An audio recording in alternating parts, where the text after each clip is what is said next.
Hey church, well we just wrapped up our Sunday content here the day before Valentine's Day on the 7th of February, Super Bowl Sunday. You're watching this Going Deeper video. If you're new to Going Deeper is our attempt to make the content from Sunday more than just something that we hear once and forget. It's something that maybe we can learn and grow and talk about and think about and discuss throughout the course of our week. So that is what our heart is here for this video. You certainly are welcome to process and think about these things by yourself, but we would love it if you would consider dialoguing about some of these questions with someone else, whether that's a friend, a family member, someone from church that you're getting to know.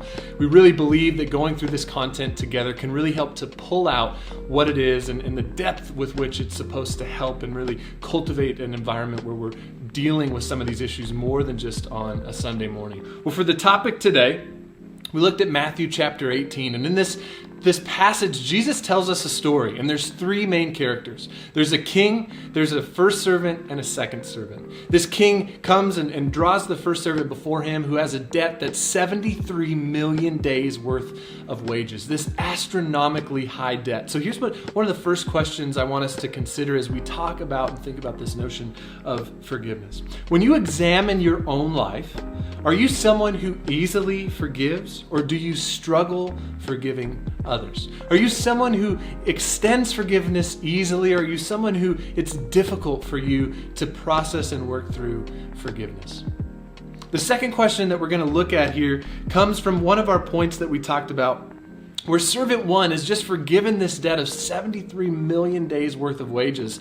And he comes and finds servant two. Servant two owes him 100 days wages, this tiny amount compared to what he had been forgiven for. But we saw in the passage in Matthew chapter 18 that the servant one doesn't extend that same forgiveness. In fact, he turns to him and chokes him in that moment. So here's the second question I want us to consider.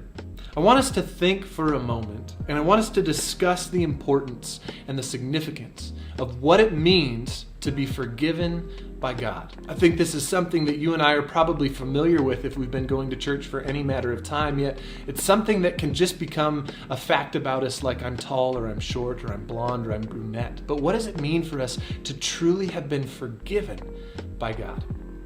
The final thing that we're going to look at is we ended our time, and again, we saw the response of servant one to servant two. As servant two begged him and pleaded the other servant, please be patient with me. I will pay it all back. We see the response. In a moment, he turns and looks at the other servant. It says he grabbed him and he began to choke him.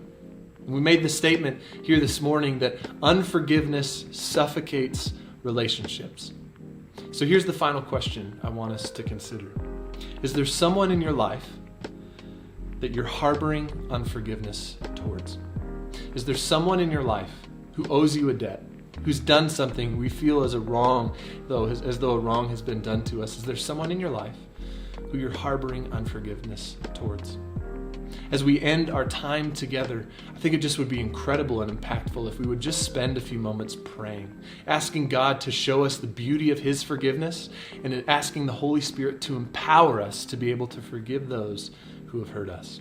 We're grateful that you would take the time to tune into this content here this morning. We're grateful that you would check out what's going on, what the Lord might be doing here at Anchor Church. We hope that it blesses you as you walk through it, and we hope that you have an incredible week moving forward.